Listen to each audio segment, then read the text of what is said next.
Good afternoon, everyone. I am Dr. Suresh Bhalla. I am the coordinator of the Virtual Smart Structures and Dynamics Lab. You all will be interacting with our lab, our staff members for next few weeks to few months. And I take today's opportunity to introduce you how our lab should be used so that you can get maximum benefit out of here. So I have prepared a brief presentation and we'll begin this orientation with that presentation.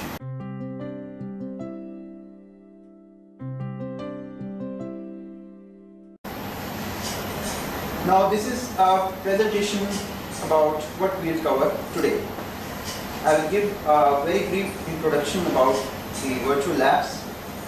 Then we'll come to our specific lab, the Smart Structures and Dynamics Lab and its virtual component. We'll take you to who are the people behind this lab. Then a brief introduction to smart materials and structures. Then we'll take you a live demonstration of piezo materials and a tour of the facilities of virtual lab. And at the end, we'll give you a brief introduction to the experiments involved in the virtual lab. Of course, we'll have questions and answers after this brief introduction.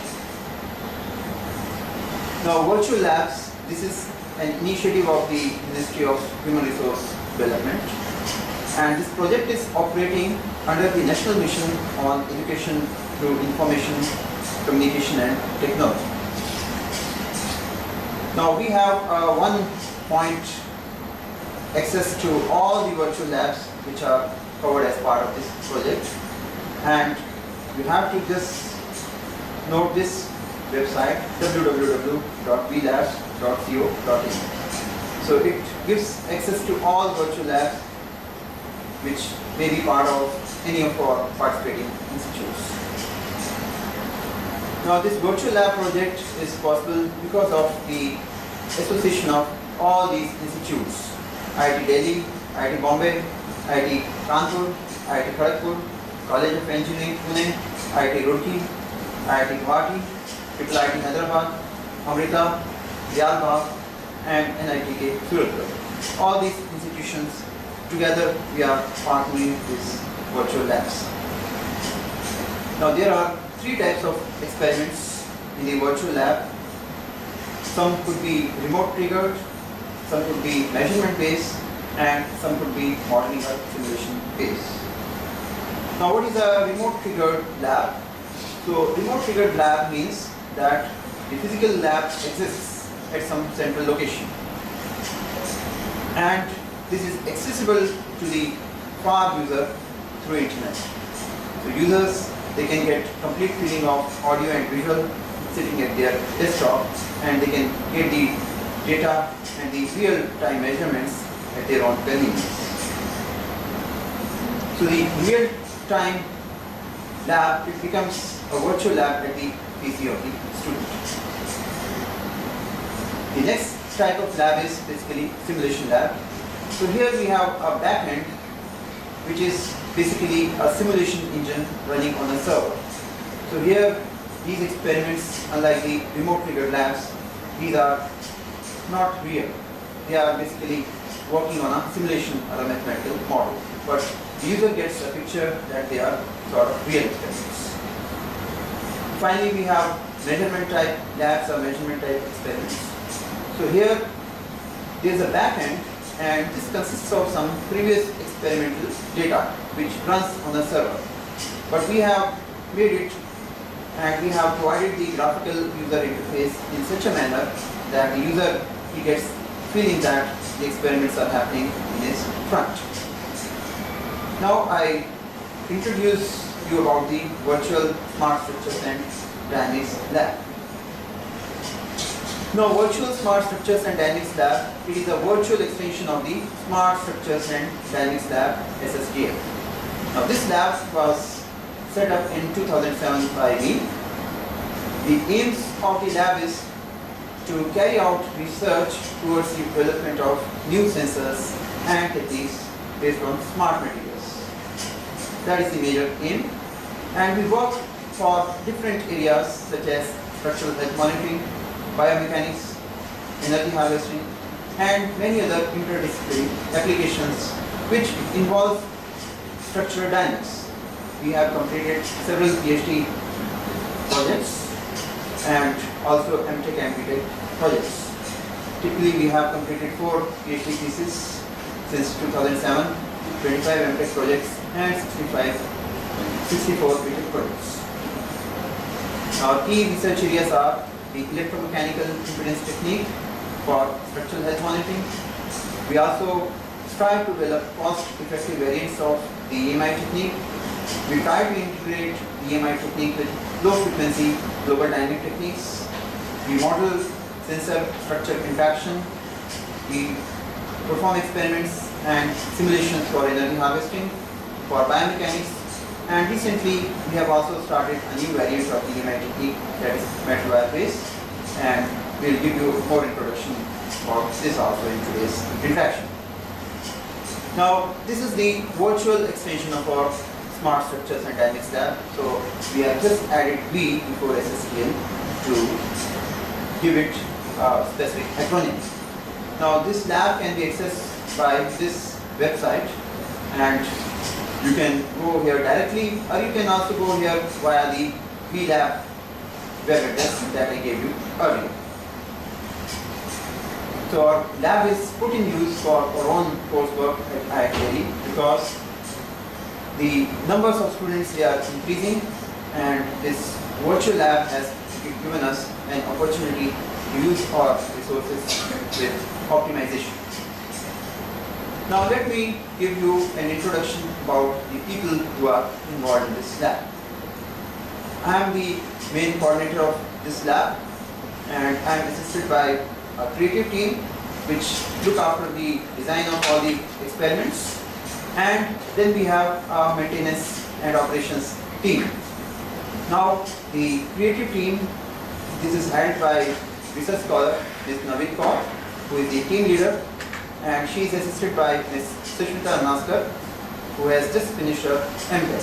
So this creative team is responsible for adding new features to the existing experiments and for debugging, and all the related processes, they are handled by the creative team.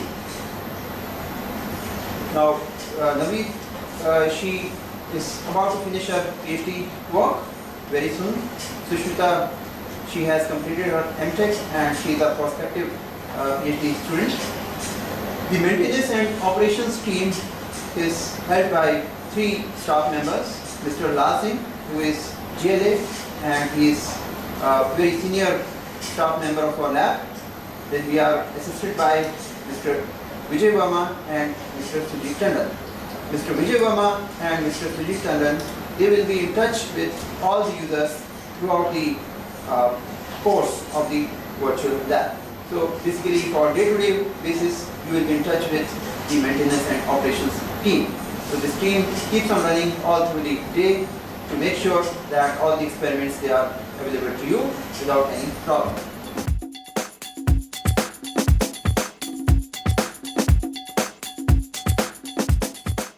Now, what is a smart material? Smart material looks like any other ordinary material, but it has a specific ability, a property, a feature. It has the ability to change its physical properties, one or more physical properties, in a specific manner when it is acted upon by a specific stimulus. So they show stimulus response characteristics. Now these are some of the smart materials, such as piezoelectric materials, electrorheological fluids, shape memory alloys, and optical fibers. Now this term smart materials, it was coined in 1988 at a US Army Research Office workshop on smart materials, structures, and mathematical issues. So it has become a very standard term since then. Now these are the smart materials and the associated direct effects, converse effects, that is all the stimulus response relations. Piezo materials, if we provide stimulus in the form of stress, we see the development of electric charge. Conversely, if we apply electric field, we see the development of mechanical strains. So these are the stimulus response features which make these piezoelectric material a smart material. Then we have shape memory alloys, where if we heat the component above a certain transition temperature, we see that the component returns back to its original memorized shape. We have electrorheological fluids, where if we provide stimulus as electric field, we see change in viscosity. Similarly, optical fibers, if we provide stimulus in form of temperature, pressure or strain, we see changes in the optoelectronic signals. Finally, magnetostrictive materials, where magnetic field it acts as a stimulus and it results in mechanical strain. There may be few more smart materials, but essentially the smart feature is that they show stimulus response characteristics. Now, if you want to learn more about smart materials, then you go to our web page and look for this video. Now, in this video, we have given detailed information or detailed videos with animations how each smart material behaves. So this will be interesting to you. I am not showing these videos today for lack of time. Now let's just see briefly about piezo materials. Now piezo materials, they are smart because if we apply a mechanical stress, we see the development of charges, like this is shown by this animation. Conversely, if we apply electric field, we see the development of mechanical strain. So these are the smart features. They are like any other ordinary material. They obey Hooke's law. That is, if we apply stress, we see the development of strain. And the two are proportional. What is additional in the case of the piezo materials is that when we apply an electric field also contributes to strain development. Hence, the total strain is made up of two parts, one because of the direct stress and the other because of the electric field. And the two terms, they are added to give the final strain. Similarly, piezo materials, they are like any other ordinary dielectric material. In any ordinary dielectric material, if we apply an electric field, what we see is the development of charges. What is unique in piezo materials is that if we apply stress, then stress also gives rise to charges. So here the total charge density becomes a summation of the two charge densities resulting from electric field and stress. The unique characteristic of the piezo materials is that in both the direct and converse effects, this is the direct effect and this is the converse effect. The constant which relates the two fields, that is, one field is the stress strain field and the other is the electric field. The constant remains exactly same, D31. So why we call it D31? This is called as piezoelectric strain coefficient. So 3 implies that 3 is the direction of the electric field and 1 implies that 1 is the direction in which stresses and strains they are measured. Similarly, we have other constants like D32 and D33. Now, this is the equation for sensing applications. This is used for sensing stress or strain. So, for that purpose, we have very easy use. We have to cut any external electric field supply. The equation becomes very simple, and what we can derive using parallel plate capacitor theory, we can derive a direct relation between the voltage generated and the strain. So this is how we use the piezo materials for sensing strains. So the typical sensitivity of the piezo materials is something around 200 millivolts per microstrain. Now piezo materials, they are very rugged. They can undergo very large strains. Typically, they show linearity up to 6,000 microstrains. And they can undergo very large strains, even up to something around 10,000 microstrains. Now, this is a typical response of a cantilever beam, where a piezo patch is bonded, and this is like a free damped oscillations. You can see here the high quality of the response, and this is the fast Fourier transform of the same previous signal.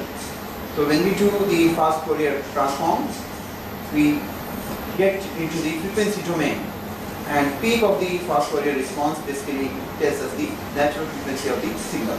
Basically, the value is basically the component of the different, the addition or contribution of the different frequencies in the voltage. Now there are possible applications of piezo materials. They can be used as sensors, I have just shown. They can be used as actuators, and they can also be used as both sensors and actuators together. Now, this technique is called as the electromechanical impedance technique, and it operates in high frequency of typically several hundreds of kilohertz. So in this technique, we bond a piezo material on the structure. Now when we have bonded the piezo material on the structure also becomes smart. You'll see the formal definition of smart structures later. So we have to excite the patch. Patch starts interacting with the structure dynamically, and this interaction leads to the transmission of stresses and strain from the patch to the structure and vice versa. So here the vibrating patch influences the dynamics of the structure, and the dynamics of the structure in turn influences the dynamics of the patch, and hence the electrical circuit comprising of the piezo patch and the exciter. So that is the main basis of the electromechanical impedance technique. So here what we do, we connect the piezo patch to an LCR meter and do this kind of excitation, and by this we do a frequency sweep and we get this kind of unique signature of the piezo patch. This unique signature is like a thumb impression of the structure. It will not change as long as the structure is same. So here the electrical circuit comprising of the patch, that is taken care of. So the electrical admittance or the electromechanical admittance, this carries the properties or the dynamic characteristics of the structure. For example, you see here the peaks. All these peaks basically they are some sort of resonance frequencies associated with the structure. Although it may appear that the quantity is electrical in nature, however, it has the mechanical component. That's why we call it as electromechanical signature. So admittance has two components. One is the conductance and the other is the susceptance. So conductance shows the features of the structure more sharply. So typically the main use of the EMI technique is in damage reduction. If there is any damage in the structure, even if it's very small in nature, the signature of the patch, that is its thumb impression, will change, and this gives us the complete indication of the occurrence of damage. Now we come to smart structures. So smart structure is something like if we add a piezo material on structure and then we try to use it for some purpose, say for vibration control, sensing, health monitoring, then the structure becomes smart. Formally, Ahmed has defined smart structure as follows. It is a system or structure which has built-in or intrinsic sensors, actuators and control mechanism. So these are the three components: sensors, actuators and control mechanism. So it's not necessary that both sensors and actuators should be there. If only sensors are there, they also make it smart. Now all these components, what they contribute, they make the structure capable of sensing a stimulus, responding to it in a predetermined manner and extent in a short appropriate time, and reverting to its original state as soon as the stimulus is removed. So this is the definition of the smart structure. Now some of you would be also taking part in the online course on smart materials and structures. So I advise that as far as possible, please take part in this course also. This will increase your understanding. I am just outlining the contents of the course for your benefit. So course has 15 lectures. The first is introduction. Second will introduce you to the concept of smart materials and structures. Third is basically on piezo materials. Fourth is continuation of the third, theory and applications. Fifth and sixth will be on fiber optic materials, theory and applications. Seventh on shape memory alloys. Eighth on smart materials for structural health monitoring. 8th, 9th and 10th will continue in structural health monitoring. 11th will be on biomechanics. 12th on vibration control. 13th and 14th on energy harvesting. These two lectures will be taken by Naveen. So lectures 13, 14 and 15 they will be very interesting. 13th and 14th lecture will be delivered by Naveen, who is an expert in the area of energy harvesting, and she has done most of her work for PhD and is currently writing her thesis. And lecture 15th will be delivered by Sushmita, who has completed her MTech project and secured her MTech degree in the area of smart materials, especially the piezo material in the metal wire-based EMI technique. So you will find these lectures very interesting because you will see a lot of practical applications in the lab. Now what we are planning is that we will give you a live demonstration of the piezo materials in our lab. We take you around the lab, we show various facilities, how a piezo patch really looks like, how it works, what kind of signal it gives. So I am just about to stop here, and after we finish the live demonstration of the piezo materials, we'll take you to our virtual lab. We have the central cabin where we have all the equipment. We'll take you a tour of the various equipment and the cameras. And after that, we'll come back again in the presentation mode. We'll give you a brief introduction to the experiments of the virtual lab, and then we'll have questions and answers.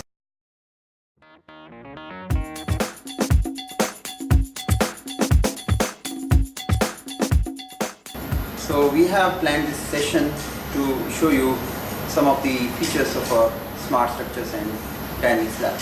So we begin with a very fundamental feature, a cantilever beam with piezo patch, how a smart structure looks like.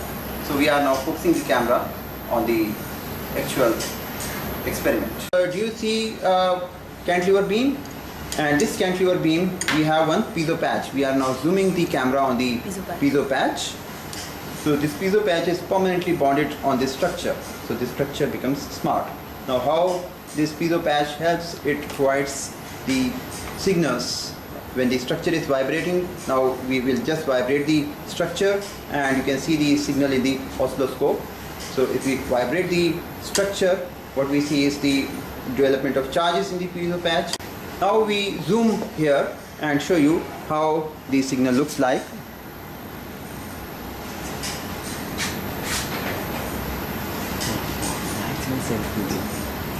Now if you see here the signal, this is like an oscillating signal. So here you can see the voltage is changing from positive to negative and continuously going in this cycle. So essentially the vibrations of the piezo patch, they are very well captured, rather the vibrations of the structure are very well captured by the piezo patch. So now the structure becomes smart because it is sending the state of the structure and which user can make use of. Now after this we will take you to one experiment involving energy harvesting.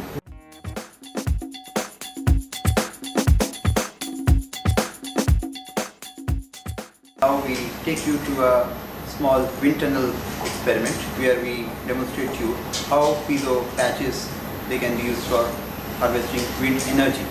Now we are taking you to our setup. Now this is our setup. You can see where there is a small wind tunnel and we have a fan at one end, and then we also have a cantilever beam with a piezo patch on the top. Now wind is free everywhere.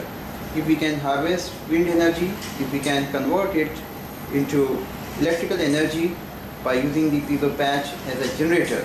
Now this is a maintenance-free generator like the conventional dynamo. So it does not require any maintenance. It can go on for years and years. So we just demonstrate you how we can generate power. So Sushmita is now going to switch on the fan, and you all can focus towards the oscilloscope. Now as the fan is being switched on, you can see that the cantilever is fluttering, and as the cantilever is fluttering, the piezo patch is undergoing strain reversal, and hence it's generating alternate electrical voltage. This can be stored in any suitable battery, and this can be used later. So this is how we can generate meaningful energy from wind by using the simple piezo materials. Now the fan is switched off, again the vibrations they have died down. So this experiment illustrated you about the energy harvesting potential of piezo patches. Now after this we will take you to the section of our lab where we have the virtual lab equipment.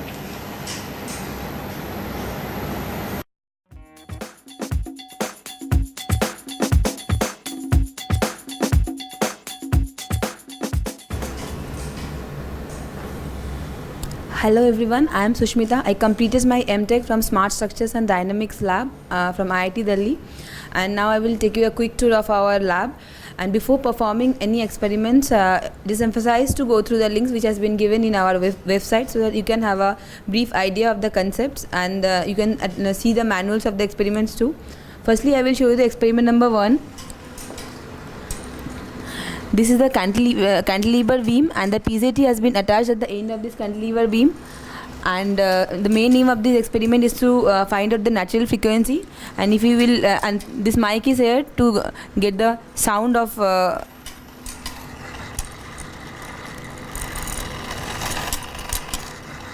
you can hear the sound, and you can see the total experiment when you will perform the experiment. And this PZT has been connected with the digital multimeter, and it will be connected with the vPro software via user's computer. This is the digital multimeter, and the total experimental setup can be seen from this camera, and you can see the total setup when you will perform the experiment. And now I will tell about the experiment number 2, that is the aluminium bar, and it is freely suspended with the help of this flexible tape. And if you will see this aluminium bar, there is 2 PZT patch which has been attached. This is the PZT patch which is attached at the top of the beam, and this is the bottom of the beam. These 2 PZT patch has been attached parallelly to get the axial mode of this beam. And this one is connected with the help of this LCM meter. LCM meter is an impedance analyzer which we are using for the EMI technique, where we will be calculating the conductance and susceptance signature via vPro software from the user's account. And this is the camera which is capturing the whole setup when you will perform the experiment manually. And this is the experiment number 3 setup. This is a 3.2 meter steel beam where PZT patch has been attached, and this PZT patch has been connected with the DMM, digital multimeter, and this digital multimeter will be connected with the vPro software via the user's account. And this one is connected with the function generator, and function generator, from here we will get the electrical form with the sine wave at the sweep form, and this is connected with the this amplifier. This amplifier will amplify the electrical power, and it will give the power to the shaker which is connected at the bottom flange of the beam, and this will convert it to the mechanical charge. And now if we will give the output from this function generator at the resonance frequency, we will have a snoring sound.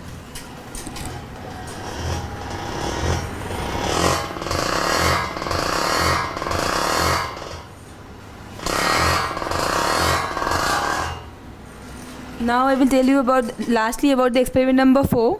This is based on the photogeometry. There is a new technique. From here we can get the load versus deflection curve from the camera. This is the camera which will be capturing the image. This is the distance between A and B, which is known, that is 100 meter, and we have to calculate this distance of C to A and B. And this is the beam where first of all we will calculate the load deflection curve from no load condition, and then simultaneously we will be plotting the loads, and then we can get the load deflection curve and how it is variating with the loads. We can calculate that. And these 4 are mainly the trigger based experiments. There are more 4 simulation based experiments also, which you can perform from our experimental from our website.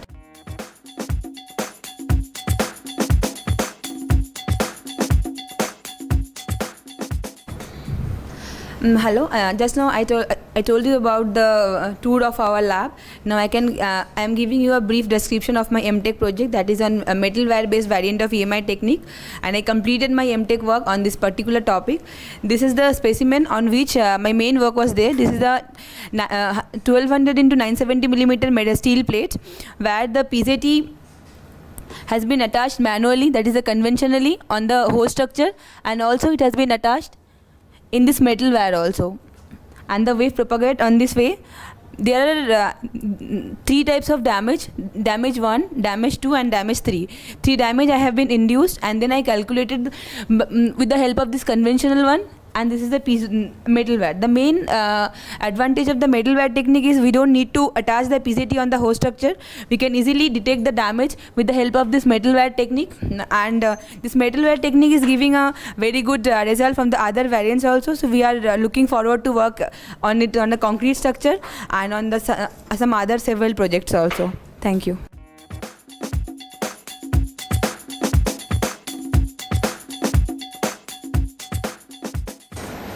Yes. Okay, welcome back now. Now this is the website of our virtual smart success and dynamics lab. Now here we have all essential videos. They will be shown to you at the beginning of each session. We have passed the instructions to your instructors how to conduct the virtual lab and the sequence of the experiments. So all these videos you can use, and from time to time these videos will be shown to you all. Now here in our website you can see that there are 2 types of experiments. The first type is trigger based experiments, where we have experiments 1, 2, 3 and 4, and the other type are the simulation based 5th, 6th, 7th and 8th. In fact, experiment number 7 is the measurement type, however we have just classified it as simulation type. So we go to experiment number 1. So each experiment it has a video link. So if you start this video, it will take you to the YouTube link where you can listen how the experiment is to be performed. So this will give you entire picture of how to conduct the experiment. We have done this for each and every experiment. Short 5 to 10 minutes video, they demonstrate you everything. So if you go through these videos, everything will be very clear to you. So here, for example, in this particular video, we have explained about experiment number 1, how the experiment number 1 works. So after you watch the video, what you can do is you can go to the manuals. Each experiment has manual, so you can read the manual of the experiment where there is a theory and also brief references are given. What is the objective of the experiment, how to perform the experiment, how to do post-processing, all the resources and also supplementary resources have been given. After you have understood this, then you would like to see in real time how the experiment works. So we have a camera at your disposal, so you just open this camera, it will ask for username and password. You have to give it both guest as the username and guest as the password. Now this is capturing here the picture of the first experiment. Now we advise that you better use Internet Explorer for the camera. You get better control if you use Internet Explorer. So after you have physically seen the experiment, you will hear, if you put on your earphone, we have a mic here. So this mic basically captures the ticking sound, and you will get a real-time feeling that the experiment is happening in front of you. In the tour of the virtual labs corner, you must have seen and you must have heard a ticking sound. So that sound was from this one. So after you are through with all these, then what we advise you, you go through the software and install them. Now vPro 9.32 for 1 month is free, and you can install it, and within 1 month you can complete your experiments. You should also install IO library suite and IVI driver in your computers. And then before doing the experiment, take pre-experiment quiz. This will let you know how prepared you are. So after you have finished the pre-experiment quiz, and if you are fully ready, then you perform the experiment, and this will require the same software. So when you click here, you can see here vPro graphical user interface will open. So from this user interface, you have to choose a sampling interval. We recommend you to choose 1 millisecond, and then the number of readings. We advise you that you can choose 5,000 readings. That is the measurement runs for 5 seconds. Now here you can choose some file name to store, and here you can choose some directory where you want to store your file. So I am choosing here D directory. And if you want to now trigger the experiment, you can trigger the experiment from anywhere in the world. You all have to do is now press this button. Now when you press this button, it will ask you where to again verify where to save the file, and you can save it. And when you save it, the experiment is now happening, data is being collected, and very soon you will see here the output. So this is now the output here. Now do you see here the oscillations of the cantilever beam? This is the time domain, and you can also go to the frequency domain. So by the frequency domain, you can get the peak. So this peak is basically the natural frequency of the beam. It's nearly around 18 hertz. That is the natural frequency. So this data is stored in your computer. So once you go back to your computer, you see this data and follow the instructions in the manual and do your calculations. After this, you can take the post-experiment quiz questions. So that completes experiment number 1. Now we go to experiment number 2. Experiment number 1, if you have installed all the software, you need not install all again. Only you need to install IVI driver, which is a different one. But make sure that this IVI driver should be compatible with your Windows. If your Windows is 32-bit, then install the 32-bit driver. If your Windows is 64-bit, then you install 64-bit driver. Now here again we have the manual of the experiment. So here we have essentially a beam in the free conditions, and this beam is basically excited by 2 piezo patches, one on the front and the other on the back. So it excites in the axial mode. So if you want to now read the manual, click here and understand everything. So the manual is a PDF manual, you can save it on your computers, and after you understand the experiment, then you can see how the experiment looks like. So click here to get access to the camera. The username is guest and password is also guest, though I am using the administrator one. So camera opens and you can see the real setup also in front of your eyes. Please bear with it if it takes a little bit time. So after you have seen the real experimental setup, you can then go on and you can then perform the experiment. So again, it's vPro based, so here the graphical user interface will open, and here you can choose your frequency interval. This is using the electromechanical impedance technique. So you choose your frequency interval. These are the suggested values, and if you click here, so the process starts. You can change your file destination file by clicking here if you want.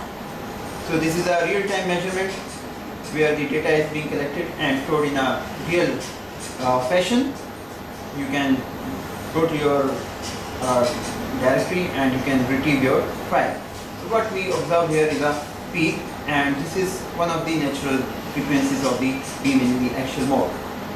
Now the manual gives you a formula how to compute these natural frequencies theoretically, and the objective of the experiment is to compare the theoretical and the experimental natural frequencies. So you see here this peak, this is conductance, this is susceptance, so the peak frequency you can very easily know from here. For experiment number 3, please just bear with me when I switch on the shaker. Now I have switched on the shaker and I am now putting the mic in front of shaker. You will hear a snoring sound.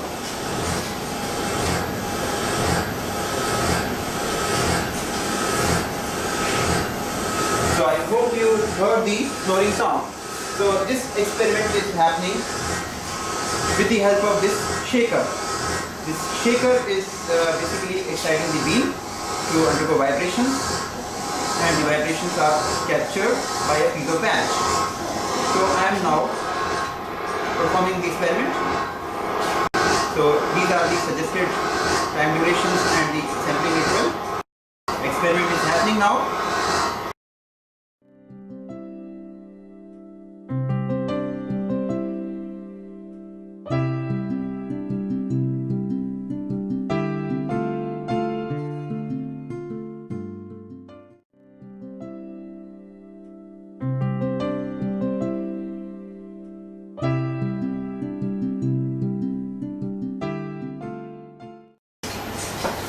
Now we take you to experiment number 4. So this is photogrammetry experiment where we take 2 images and we use these 2 images to measure the reflection of point C. So it basically uses a very simple concept that when we take a picture, then we calibrate the distance appearing on the picture with the actual distance of 100 mm. So by using this we can calculate the distance between the points A and C. A is always stationary and C is the moving frame. Now after you put the loads, C will again get displaced. So again you can calculate or measure the distance between A and C. So by this 2 measurements you can always find out how much point C has displaced. So this is a very simple experiment. So you can go through the manual of the experiment and read the theory. All it requires is just the calibration of the distance. This 100 mm, you take this picture, after capturing the picture you take it on the Microsoft Word and measure how many millimeters correspond to, how many millimeters on the Word they correspond to 100 actual millimeters. So that will be your conversion factor. And for this we have the same camera as experiment number 1. So all you have to do is use Microsoft Explorer in place of Chrome, and you can then capture the picture. You can save the picture on your computer. So every 1 hour interval what we are doing is we are adding more and more weights. So when we keep on adding more and more weights, this beam will deflect down. So C will continuously move. So you have to use your images to determine by how much amount C has deflected down. So just by using the unitary method, so you can capture this picture, save it in your computer, then transfer it to Paint or Word, and you measure what distance you are getting there. So for example, if you are getting 20 mm, that means 20 mm on the picture, they correspond to 100 mm. So like this you can establish the calibration. So after this we have the simulation type experiments. We just take you there. Experiment number 5, it is basically for beginners. It teaches about the modes of vibrations of simply supported beams. So if you input here some realistic values, say length of the beam is 5 meters, and you can enter the cross-sectional area of the beam and the moment of inertia, or alternatively you can enter the width and the depth of the beam.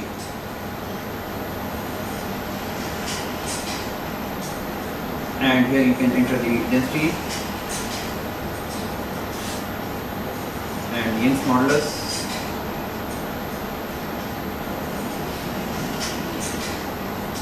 And then you can calculate the natural frequencies.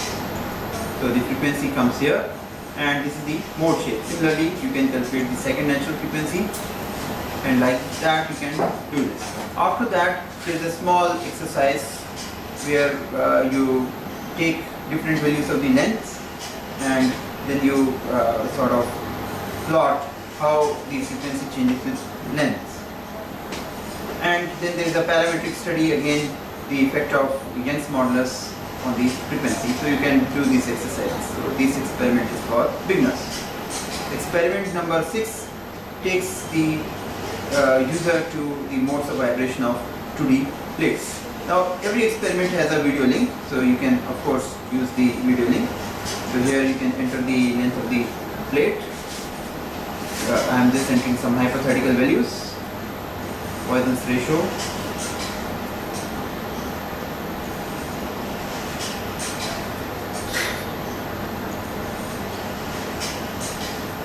And Young's modulus.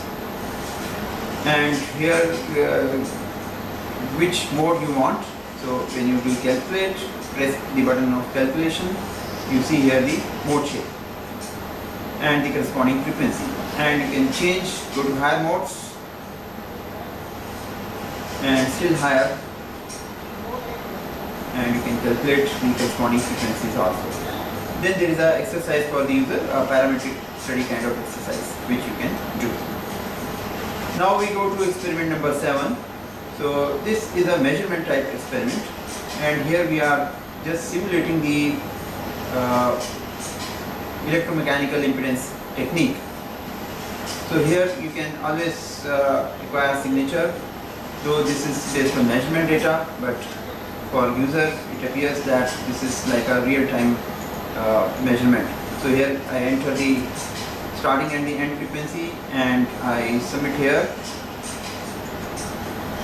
So now this is acquiring the signature very much like in the case of experiment number 2, but the difference is that here experiment is not happening in the real time.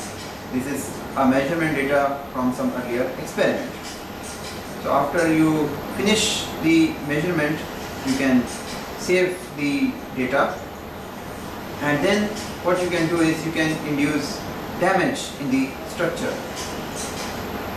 For example, we have several options for inducing damage. You can induce incipient or small level damage, moderate damage, and severe damage. And for each case, you can again acquire the signature. After the signatures are acquired, you can do comparison with the original baseline signature. So this illustrates how the electromechanical impedance technique is used for damage detection. Experiment number 8 is illustrating you the modes of vibration of a typical cable state bridge, and then there is a related video here which tells you about this experiment. And also we have some more videos. When you perform this experiment in your lab, your instructor will show you video of the Tacoma Narrows Bridge, which is the famous cable stayed bridge which had fallen. So here if you click here, you can see here the modes of vibration of the bridge. All you have to do is find out which of these modes is the closest to the Tacoma Narrows bridge which I fit.